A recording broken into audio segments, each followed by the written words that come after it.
চলো রে বলকে চলো রে চলো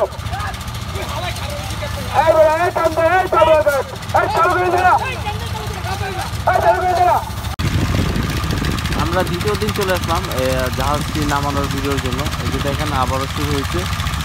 সকালবেলায় চলে এসেছি আমরা এটা ভিডিও করার জন্য। আপনারা দেখতে পাচ্ছেন অলরেডি জাহাজটি পানির দিকে নামানো শুরু হয়ে গেছে।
আপনারা দেখতেই পারতেছেন খুবই সতর্কতার সাথে জাহাজটি নামানো হইতেছে। আর এদিক থেকে একটা সিগন্যালের সিস্টেম করা হয়েছে, ঠিক এই জাহাজে একজন পাঠানো হইতেছে। তো দেখেন পুরো ভিডিওটা। একটু নামানো একটু কঠিন হয়ে গেছে, কারণ যেহেতু নিচে একটু জায়গা উঁচু নিচে আছে, এই জন্য আবার শুরু হয়ে গেছে নামানো।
পাঠাইছি না গেছে না রোহানে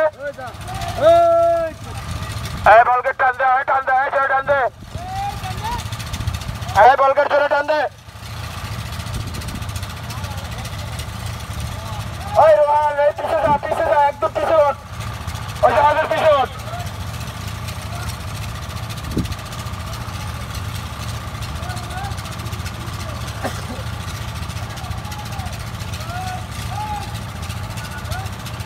চালু করে যা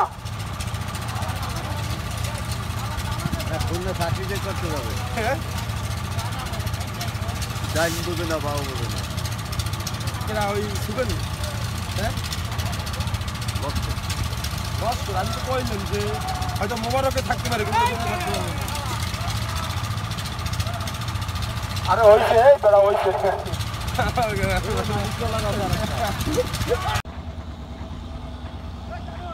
আবারও নামানো শুরু হয়ে গেছে কাজ, আপনারা দেখতেই পারতেছেন। আর এই জাহাজটি নামাইতে মোট মানে 1.5 দিনের মতো লাগতেছে। আমি যতটুকু আপনাদেরকে দেখানোর চেষ্টা করতেছি ইনশাল্লাহ। এই যে দেখেন খুবই ধীর গতিতে নামানো হচ্ছে এই ট্যুরিস্টের জাহাজটি, সুন্দরবন বা খুলনার এই জাহাজটি। আসলে ভিডিওটা বড় হয়ে যাওয়ার কারণে আমি ভিডিওটা 2 ভাগে ভাগ করছি।